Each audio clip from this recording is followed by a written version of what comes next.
Evangelho de João,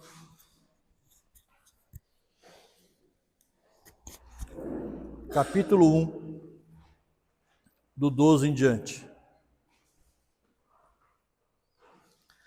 Diz assim o texto: Mas a todos quanto o receberam, deu-lhes o poder de serem feitos filhos de Deus, aos que creem no seu nome, os quais não nasceram da vontade da carne, nem da vontade do varão, mas de Deus.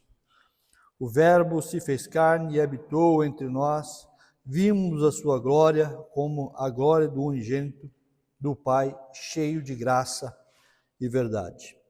Amém, queridos? Esse texto é o mesmo que nós lemos na semana passada, né?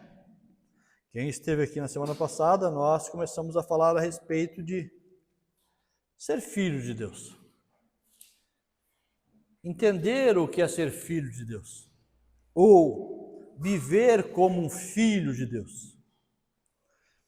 E isso nos faz refletir sobre o nosso modo de vida que nós estamos todos os dias vivendo nessa terra, né? Falamos na semana passada e vamos falar também um pouco hoje sobre isso, da questão de que Jesus veio nos ensinar a ser um filho de Deus.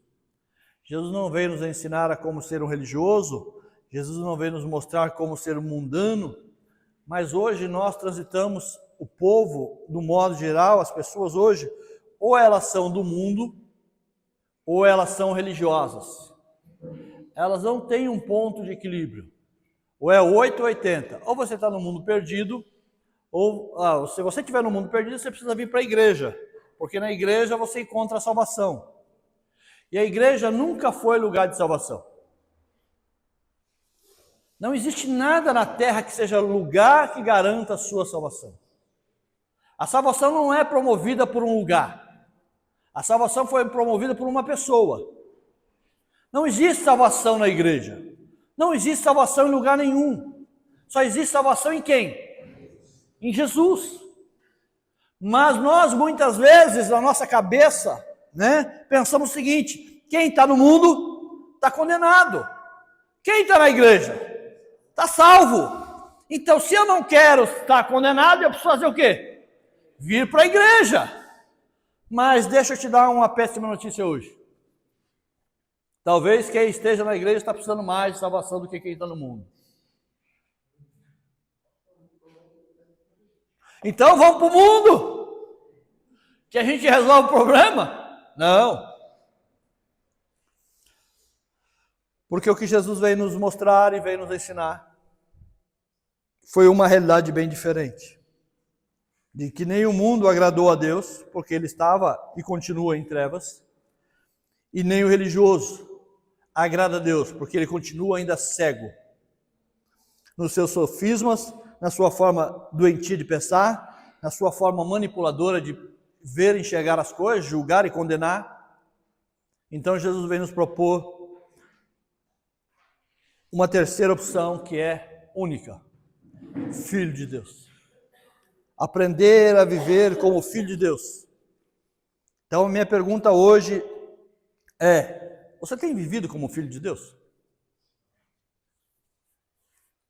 E aí você me responde a sua pergunta com outra pergunta: mas como é viver como filho de Deus? Se essa é a sua pergunta, fatalmente talvez você não viveu ainda como filho de Deus.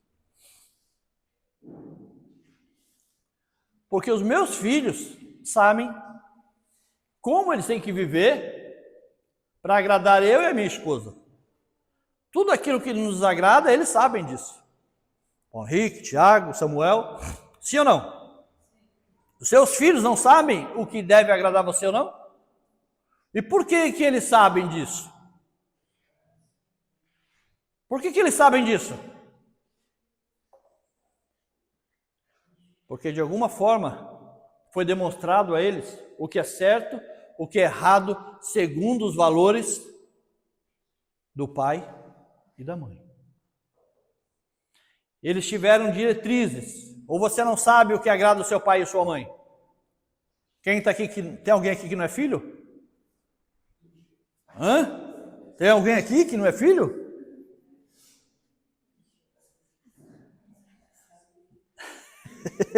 Aí que alguém diz, eu não sou. De uma certa forma, nós sempre sabemos o que agrada o nosso pai ou o que desagrada ele. E esse é o nosso grande problema. Que embora saber o que agrada, nós temos que colocar isso em prática todos os dias. Ou aprender a viver segundo os padrões que nos foram ensinados. E muitos de nós tem a ver com os padrões que foi nos ensinado da religião e não de Deus. Então, um deles é que estar aqui dentro de um lugar desse aqui te garante alguma coisa. Por que tem gente que vem aqui domingo de manhã? Porque quer que a sua semana seja abençoada. E aí precisa de uma palavra, até para desencargo, consciência. Eu preciso ir no culto, eu estou esfriando. Vamos falar muita coisa hoje. Eu preciso ir na reunião porque eu estou esfriando. Você está esfriando porque você não está vindo para a reunião? É por causa disso? Por que você está esfriando? Presta atenção aqui. Se você tirar uma brasa do fogareiro, da fogueira, e colocá-la isolada, o que acontece com ela? Ela se apaga por quê? Porque está longe. Não é porque está sozinha. O problema não é se eu estou vindo na reunião ou não. O problema é que a minha ausência na reunião só reflete o que eu sou todos os dias, ou onde eu estou todos os dias. Não pense que se você vier aqui 2 horas, você resolve o seu problema. Porque nós estamos falando aqui de uma coisa chamada relacionamento. Dá para se ter um relacionamento com alguém em 2 horas na semana? 2 horas não, né? Não chega a ser 2 horas na semana? Hein? Arruma um namorado, uma namorada, e que vocês vão se falar só 2 horas na semana. E não é toda semana. Talvez seja de 15 dias, 2 horas. E talvez não seja 2 horas direto. Porque nessas 2 horas você pode estar com o pensamento em outro lugar, quando estiver falando com ela ou com ele. É mais ou menos os nossos cultos. As nossas celebrações. Nós viemos aqui para celebrar, não foi? Foi ou não foi? Foi? Vamos lá. Então, qual que é o nosso desafio nessa manhã? É ficarmos de frente a um espelho, olharmos para a nossa própria vida e entender o que eu estou vivendo. Eu estou vivendo como filho de Deus? Estou vivendo como religioso? Ou estou vivendo como mundano? Não, mundano é muito forte. Não. É melhor como religioso, né? Mas o que é o religioso? É um mundano com a roupa da religião. É o Naamã que continua leproso, mas tem uma capa de autoridade agora. Então, na realidade, nenhum dos dois agradaram a Jesus. Mas Jesus veio mostrar como nós devemos agradar ou buscar agradar o nosso Pai. Porque o que Jesus veio fazer aqui na terra foi fazer o quê? Foi revelar um Pai. Foi mostrar para nós como a vida de alguém pode agradar ou deve agradar a esse Pai. O que acontece com os pais hoje é que Pais não amam mais um filho do que o outro. O amor de pai e de mãe, ele é incondicional pelos seus filhos, porque foram gerados dele. O amor de Deus não vai aumentar e diminuir pela sua vida. O amor de Deus é o mesmo, porque ele é pai. Mas o que acontece com muitos de nós é que, se você obedece ou se você desobedece, o coração do pai fica feliz com o filho obediente. Mas com o filho desobediente, ele se entristece. Muitas das vezes, nós entristecemos o coração de Deus. Assim como entristecemos o coração dos nossos pais aqui na terra.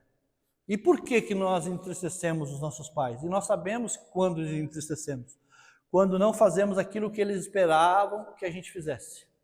Como não demos a resposta certa para a dificuldade que estávamos passando. Então nossos pais se entristecem. Seu pai já se entristeceu com você? Sua mãe já se entristeceu com você em algum momento da sua vida? Sim ou não? Sim ou não? Você é o filho perfeito, você nunca errou. Mas você errou muitas vezes querendo acertar. Mas na sua imaturidade ou na sua forma de ver as coisas, você deu passos que não deveria ter dado. E muitas vezes é isso que acontece conosco. Pela nossa falta de maturidade, pela nossa pequena compreensão das coisas, como enxergamos, damos passos no qual nós nunca deveríamos ter dado. E aí quando damos passos errados, além de entristecer o coração de Deus, que é o coração do nosso Pai, nós muitas vezes precisamos reconhecer que erramos. E aí somos tão orgulhosos que nós não conseguimos voltar atrás naquilo que fizemos. E aí vivemos como o filho pródigo muitas vezes, indo cada vez para mais distante do seu pai. Mas nessa manhã o Senhor está falando comigo e com você, a respeito de você entender que, através da vida de Jesus, Ele nos deu o poder de nós nos tornarmos filhos de Deus. O que é isso? O que é serem feitos filhos de Deus?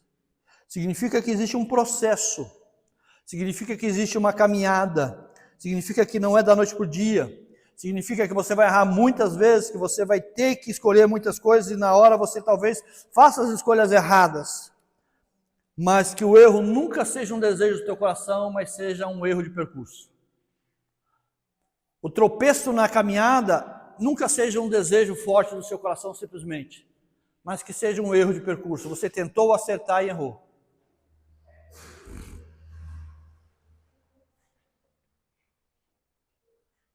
Amém, queridos? E o texto diz que isso não é possível se tornar filho de Deus por vontade humana.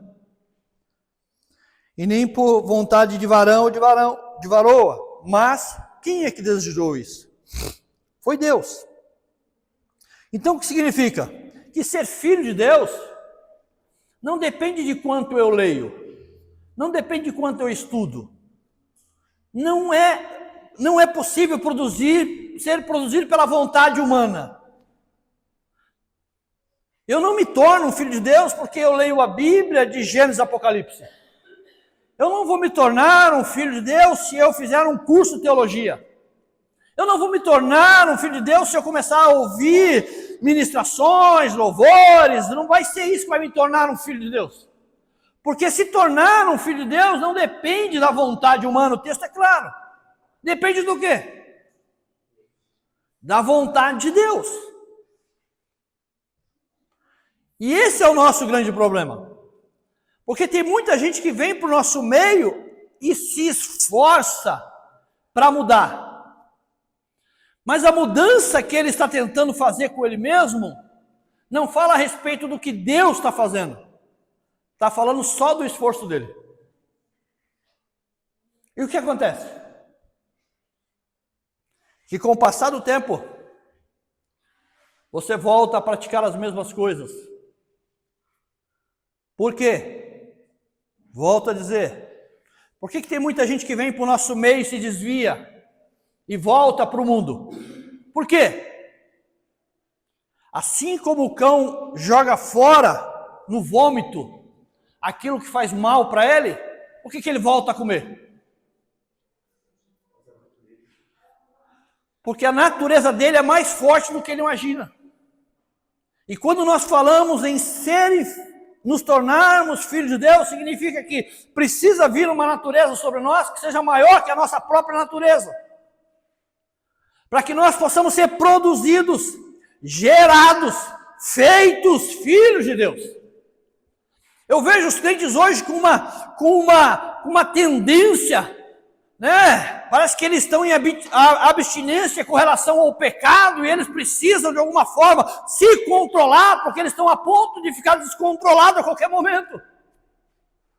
Eu não entendo, as pessoas saem de uma igreja e vão para o mundo. Isso nunca fez sentido na minha cabeça. Talvez você tenha problemas em alguma igreja, talvez você tenha problemas em algum lugar que você foi, mas isso não justifica a sua ida para o mundo. Porque uma vez que você foi encontrado por ele, uma vez que ele te alcançou, você sai de uma igreja e procura uma outra para que você possa continuar adorando, exaltando a ele, em comunhão com ele. Se você não achar nenhuma, você continua na presença dele, independente do lugar. Mas hoje as pessoas parece que estão assim, em abstinência, né? Esperando que alguma coisa aconteça no lugar onde elas estão para que elas possam ir para o mundo. Aí chega alguém na igreja e diz assim, olha, beber não é pecado. Aí todo mundo já sai para beber, vamos beber. Aí eu falo assim, oxe, que loucura é essa?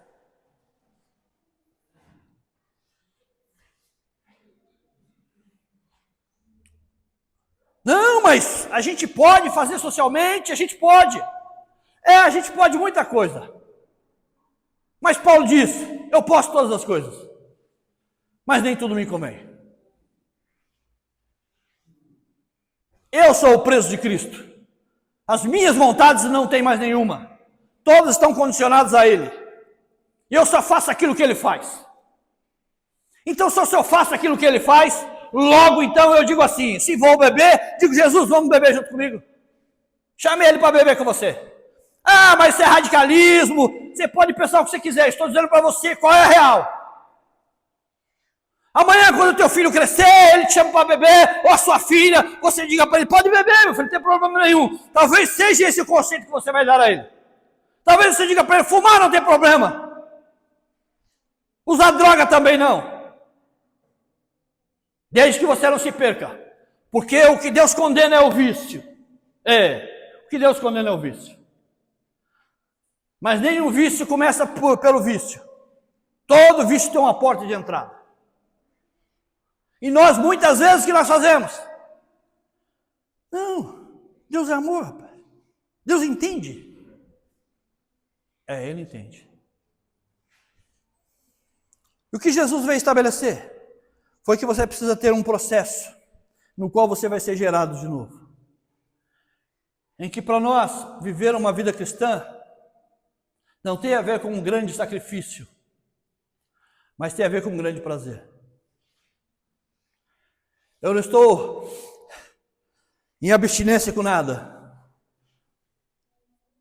porque eu não sou preso de nada. Eu sou livre, todo livre. Precisa entender que a vida que você vive agora não tem a ver com os não que você diz, mas tem a ver com a condição em que você está. Ou os casados aqui, será que você fica o dia inteiro assim? Falar para os casados, tá? Eu não posso trair minha mulher hoje não.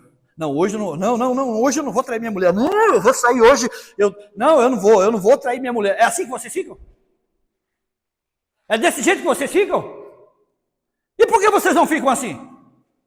Se ficam? E por que vocês não ficam assim? Porque eu tenho uma consciência. E as outras mulheres não representam nada para mim, perto daquilo que eu tenho. Então significa que se eu tenho algo maior, os outros são tudo menor. Então eu não preciso me preocupar, ou não preciso ficar nessa abstinência, porque eu não estou que nem um drogado querendo uma droga. Não, eu não preciso disso. Talvez essa seja a nossa consciência, que nós muitas vezes camuflamos, e aí eu vejo a dificuldade de alguns crentes, né, em tentar mostrar uma coisa para as outras pessoas, tentar mostrar uma espiritualidade que não possui, porque quando na realidade você deveria viver uma vida natural na presença de Deus. O que deveria ser natural para nós é uma grande luta para alguns hoje em dia. Como é difícil ser crente numa geração como essa. Eu até acredito que seja difícil ser crente, porque até o diabo é crente. Mas como um filho de Deus, eu devo ter orgulho da família a qual eu pertenço. E dos princípios e valores que o meu pai tem me ensinado. Logo, eu não troco a minha família pela família de ninguém. Isso não é um motivo de eu querer fazer parte da família de ninguém. Porque eu estou bem resolvido na família que eu estou. Ser filho de Deus passa por um processo, e um processo de convicções. E não simplesmente de se convencer. Se eu perguntar a todos vocês aqui, quem tem Deus no coração? Quem vai dizer que não tem? Todos nós temos Deus no coração. A questão é, como filho de Deus, como você tem vivido? Se o seu pai pudesse te avaliar hoje, qual é a nota que ele daria para você? Como filho dele?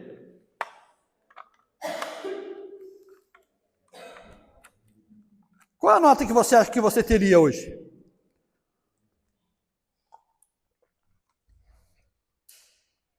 Talvez esse seja o nosso grande problema. Mas para isso, o que nós precisamos fazer? Nos tornar, fala de processos. Ninguém começa adulto. Todo mundo começa como recém-nascido, como uma criança, mas que precisa evoluir com o passar do tempo, que precisa crescer, amadurecer, precisa ter responsabilidade, precisa desenvolver, né, coisas. Porque os nossos filhos são, muitas vezes hoje, que nós, dessa geração de hoje, é uma geração que tenta poupar os filhos a todo custo. Né? Essa geração de hoje é uma geração que tenta poupar os filhos. Né? Só que quando você tenta poupar o seu filho, fique tranquilo, quem vai sofrer é você. Essa é uma intenção de tempo. Quando você não dá responsabilidade para ele hoje, o que vai acontecer com ele amanhã? Ele não vai saber lidar com a responsabilidade. Graças a quem? A nós mesmos. Então nós somos muitas vezes hoje, dentro de um mecanismo, porque nossos pais foram muito ruins conosco, nossos pais foram muito difíceis conosco, nossos pais eram assim, existiam, eu acho que existia, eu brinco lá, totalmente excluído nesse sentido, mas nem isso foi suficiente, queridos, para destruir quem não quer ser destruído. Está entendendo o que eu quero dizer para você? Que naquela época, hoje se fala muito de quê? De bullying. O que é bullying? Hã?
E hoje é tudo isso. Nem de casa. Valores invertidos, valores mal posicionados, visão errada. Antes, nossos pais diziam assim: se você arrumar uma briga na rua e apanhar, chegar chorando aqui, vai mandar apanha de novo. E outro falava, nossos pais estão dando o seguinte: aprenda a resolver seus problemas lá fora.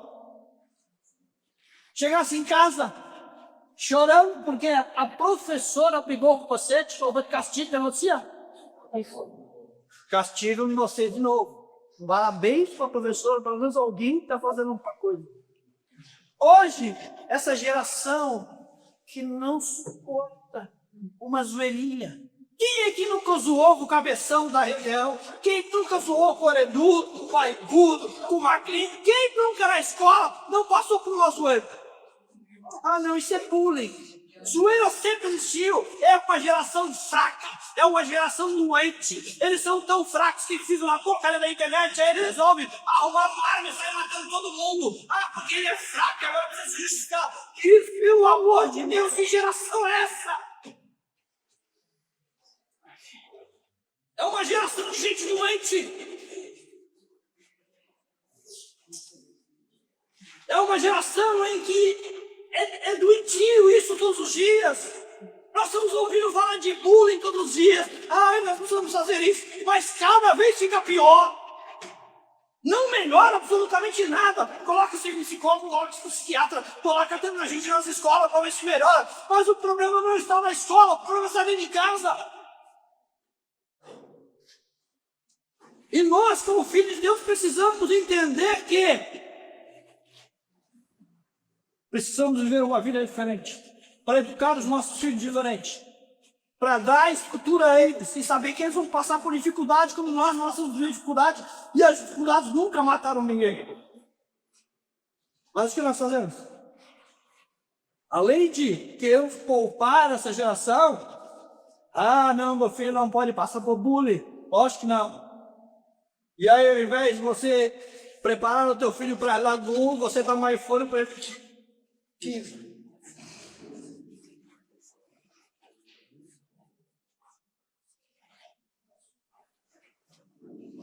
Não tem ideia dessa? Pronto, o celular dele. Mas tá com o iPhone.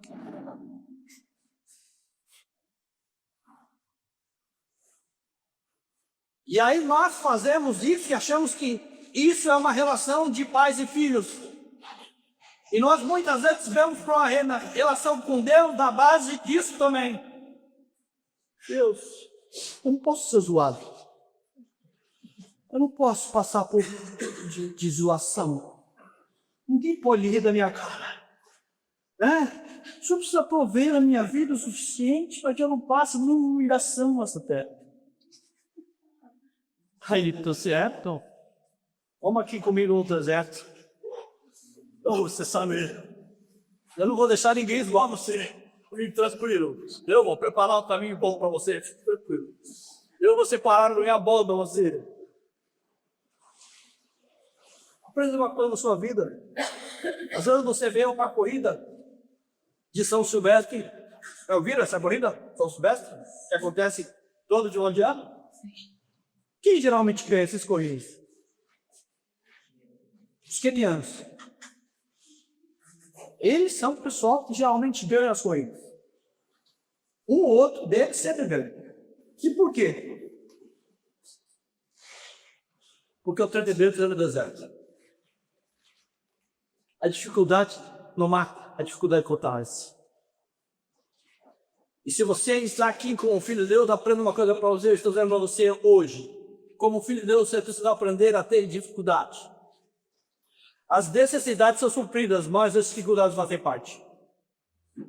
Como filho de Deus, você vai ter dificuldade, mas as suas necessidades vão ser supridas. E por quê? Porque essa dificuldade nos fortalece. Paulo, quando estava lá, no seu momento mais terrível, em que ele orou 3 vezes, pedindo, ali era Paulo, que estava orando. Quem é Paulo? Paulo é o cara que foi arrebatado até o 3º céu. Paulo é o cara que teve as maiores revelações. Paulo é o cara que, depois de Jesus Cristo, é o maior evangelista. Paulo até hoje fala aos nossos corações, na verdade, tudo aquilo que ele deixou. Quem é Paulo? Por 3 vezes que Paulo vai orar. E o que ele fala para Deus? Tira de mim esse espinho. E quem está orando? Será que ele não tinha fé para isso? Será que ele não tinha fé? E qual é a resposta de Deus para ele? O espinho está te incomodando? Está doendo? Está difícil? Eu não tenho mais para frutos. Ele orou para fazer essa? Talvez você não tenha orado nenhuma, mas ele já orou 3. E ele disse o quê? Deus falou o que para ele? A minha graça te basta. Porque o meu poder se aperfeiçoou na tua fortaleza. Está difícil, mas é para você aprender a ter infinito. Porque eu te conheço. Se eu deixar a sua vida muito fácil, eu já sei para onde dói. Então vamos fazer o seguinte: fica com o espinho aí e fica na minha graça. Enquanto você estiver na minha graça, está tudo certo, entendeu? É por isso que você percebe que alguns filhos têm mais dificuldade que outros. Alguns filhos têm mais dificuldade que outros. E aí Deus está dizendo o seguinte, que Ele é especialista em criar dificuldade ao nosso. Porque as dificuldades nos fortalecem, não nos matam. E nós temos uma compreensão errada da criação dos nossos filhos. Nós queremos facilitar a vida deles o máximo possível. Não, teu filho tem que ter responsabilidade desde muito cedo. Porque se ele não tiver responsabilidade, ele vai ser irresponsável. E amanhã ele vai constituir uma família, talvez com uma moça ou com um moço também irresponsável. E eles terão outro filho que também vai se tornar irresponsável como eles são. E qual que é o problema? Começou nos nossos relacionamentos. Então, hoje, Deus está nos ensinando, ou quer nos ensinar, valores para a vida. Como filho de Deus. Como filho de Deus, você precisa andar com nenhum símbolo religioso na sua vida. Nem com a Bíblia, nem com o autorado, nem com o sopado, nem com o inferno. Como filho de Deus, você precisa se estabelecer no processo de maturidade e de responsabilidade. Tem gente que espera ter responsabilidade depois que eu fizer 18 anos. Mas ele está com 35 e ainda não fez 18. Ele está com 40 e ainda não fez 18. Ele está com 50 e ainda não fez 18. Porque a responsabilidade não vem com a idade, a responsabilidade vem com a sua consciência. Não tem a ver com a idade. Tem a ver com a sua consciência. Ninguém se torna responsável da noite por dia. Nós vamos nos tornando responsáveis dia após dia. Dia após dia. Seja em fazer de casa alguma coisa, seja em cuidar de alguém, seja auxiliar alguém, seja ajudar alguém, de alguma forma nós vamos nos tornando responsáveis. E aí, por cuidar pronto, pode ser um peso. Mas deve ser algo que nos mostra de quem nós somos filhos. Porque nós temos um nome a zelar. E hoje, os crentes de hoje, o tempo que nós estamos vivendo, a última coisa que eles não querem é responsabilidade. Por que eles não querem ser responsabilidade? Talvez, justamente, por não querer ser zoados, ou ser colocados de lado, ou ser excluídos, ou de alguma forma, né, sofrer de algum dano. Porque, afinal de contas, a gente não quer sofrer. Ninguém gosta de sofrer. Mas o sofrimento faz parte da vida. O sofrimento faz parte da sua vida. Não tem como viver se você não sofre. Não existe essa possibilidade. Todos nós sofremos de alguma forma. Com atitudes nossas, com atitudes de pessoas próximas da nós, com erros nossos, com erros de pessoas próximas, com coisas que fizemos, deixamos de fazer, tudo nós sofremos. A questão é que eu preciso ter responsabilidade de tudo aquilo que faço. E assumir das minhas responsabilidades. Isso não me isenta de nada. Só que muitas vezes, o que eu faço? Eu erro e ainda coloco a culpa de quem? Do outro. Foi no diabo, foi em Deus, foi na pessoa, foi no meio que poucos convivem, na sua dificuldade, na empresa que você está, no salário que você ganha, em tudo aquilo que você qualquer dificuldade, menos você tem. Tem gente que coloca dificuldades no salário que ganha. Diz assim, cara, minha vida é tão difícil, eu vou compor. Olha, minha mãe sempre dizia um ditado, e eu gostava de ouvir, eu estudava minha mãe. Embora alguns não entendia, porque eu estava ter ou for mais maturidade de eu poder entender, se eu não tinha, mas ela não estava sempre perto, bem para a gente não sabe agora essas coisas. Quem come sem honra, quem come sem regra, agora isso não. E esse ditado não pode ficar comigo. Por quê? Porque se você come hoje sem regra, amanhã você morre sem honra. Não tem a ver com quanto você ganha. Tem a ver com a regra que você estabelece hoje, com o que você vai comer. A gente não tem natural no meio. Quando pega um dinheiro, vai pagar comprar tudo suficiente. Tudo se quer. Aí no outro dia não tem mais nada para comer. Bem feito. Vai morrer sem honra. Por quê? Porque você não sabe admitir. Entendeu? Porque as coisas. Então, tudo na vida assim, se você comer sem uma regra, você vai morrer sem honra. Porque nós precisamos nos organizar. E isso é o que está na bandeira do nosso país, né? Está escrito lá. Mas, o que vem primeiro? A ordem ou o progresso? Em outras palavras, não existe progresso sem ordem. Se você quer progredir, seja na vida espiritual, seja na vida material, seja na vida familiar, seja em qualquer ordem que você quiser progredir, em qualquer área da sua vida, seja no relacionamento, né, de namorado, de marido, todos os relacionamentos. Se não houver uma ordem, não haverá um progresso. Uma, porque Deus não é um Deus de desordem. Deus é um Deus do ordeiro. Toda bagunça que faz somos nós mesmos. E como o princípio de Deus é esse, e eu como filho de Deus, já uma deixa para você, se você for desorganizado, talvez você não esteja sendo um filho de Deus. Aí pegou. E a ordem começa onde? Dentro de casa. Então, para os médicos estão aqui, para os maridos estão aqui, para os filhos estão aqui, como é que está lá em casa?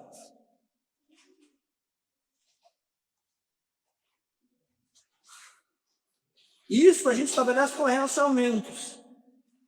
Ah, vou começar a adorar. Se você botar a ordem nesse negócio, você vai ter problema lá na frente. Mas, serve para o trabalho. Se você não botar a ordem no seu trabalho, não tem progresso.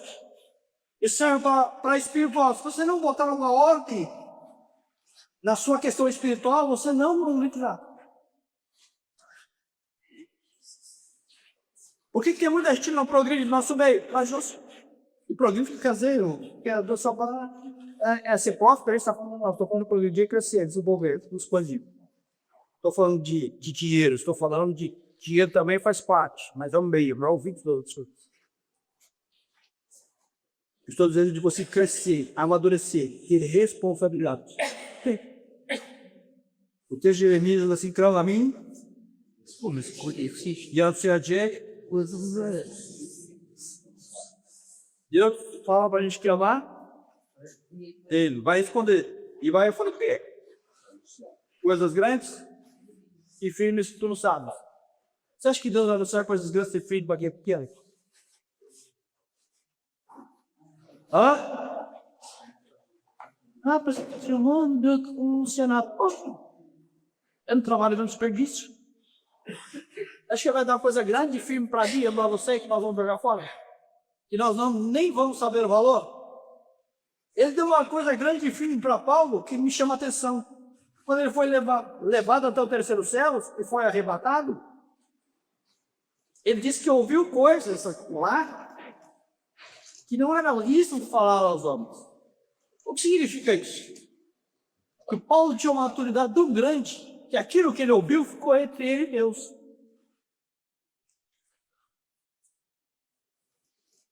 Qualquer um hoje teria uma igreja das últimas palavras de Paulo no arrebatamento. Ah, eu fui. Quem aqui foi levado lá? Sou eu. Quem ouviu alguma coisa dele? Sou eu. Então hoje eu posso ser uma oferta nos últimos dias porque trouxe uma revelação nos altos céus. Mas sabe o que Paulo diz? Aquilo que eu ouvi ele, of course, não é esse compartilhar com vocês. Por quê? Não é como assim, não é para mim. Isso é uma autoridade. Eu quero dizer para você que você tem que ser responsável por aquilo que Deus te entrega, para aquilo que Deus te dá. Entendeu? Quando Deus te dá alguma coisa, você tem que ser grande. Deus nunca vai dar coisas grandes para quem é pequeno. E muitas vezes nós não temos nada de Deus hoje, nós somos pequenos. Se você tem uma criança, eu havia ali. Senta para conversar com ele um papo sério. Sério, senta lá para conversar com um papo sério. Papo muito sério, cara. Vai adiantar alguma coisa? Não, vai passar raiva, só. Não vai entender o que você está falando. Você acha que Deus é penitente, conversando coisas, revelando coisas para mim, que eu não tenho a menor compreensão de entender? Mas eu quero, Deus revela. Quando o pai é responsável por ele, nunca lhe falar. O que nos falta hoje é responsabilidade, com tudo e com todos. Ser filho de Deus significa ter responsabilidade identificada. Com o ar, consumo, com a criação dos meus filhos, aonde trabalho, ser responsável fala de saber guardar a aliança. E eu preciso ter essa responsabilidade todos os dias. Amém, Deus?